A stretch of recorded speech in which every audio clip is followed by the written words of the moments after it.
notre premier enfant. En fait, on est passé par une FIV et ça a été une très belle surprise.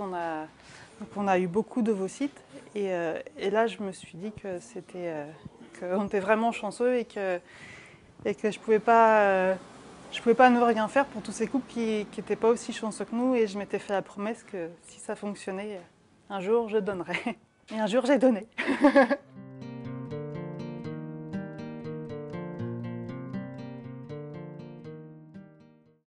Vraiment, la première fois que j'en ai entendu parler, c'était sur Internet, c'était sur un forum où j'échangeais avec d'autres femmes qui, comme moi, étaient en parcours PMA. Et c'est là où, pour la première fois, j'ai échangé avec quelqu'un qui, elle, était en fin de parcours PMA et qui devait se tourner vers le don.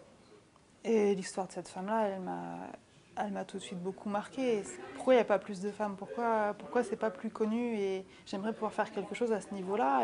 Et si moi j'avais des enfants, si moi j'avais été fertile, j'aurais aimé donner. Il s'est trouvé que, belle surprise, lors de cette FIV-là, j'avais de très beaux ovocytes. Et donc je me suis dit, mais je peux le faire, moi, je peux le faire.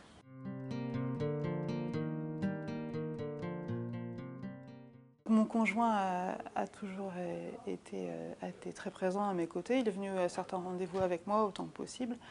Il m'a toujours encouragée. Et la famille, les amis, j'ai eu que des échos positifs par rapport à ce que je faisais.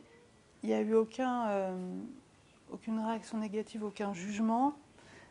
Parfois un peu de surprise, certains étaient perplexes, mais du coup étaient très curieux, me posaient des questions et j'étais ravie de pouvoir communiquer là-dessus et leur en apprendre un petit peu plus sur la PMA, sur le don, même s'ils connaissaient la PMA puisque nous on est passé par là aussi. Mais j'en parlais assez facilement en fait, même maintenant encore autour de moi, si je peux en parler, si je peux promouvoir un peu le don, et je le fais. Voilà.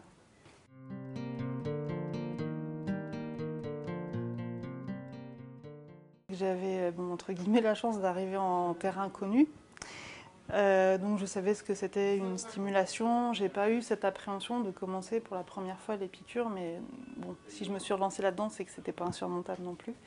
Contrairement à mon parcours à moi, où il y avait beaucoup d'angoisse derrière, beaucoup de doutes, d'attentes et d'enjeux, là c'était juste du positif. Pendant cette phase de stimulation, je me sentais toute joyeuse quelque part, parce que je savais qu'en faisant ces piqûres, qu'en même temps il y avait un couple qui attendait, qui allait recevoir des ovocytes, donc je gardais toujours ça à l'esprit et ça m'a bien motivée. Et honnêtement, entre le traitement et puis quelque part le bénéfice de ce que j'allais faire, la balance elle penche d'un côté. Et je l'ai pas mal vécu du tout. Si l'envie est là, voilà. Chacune peut donner.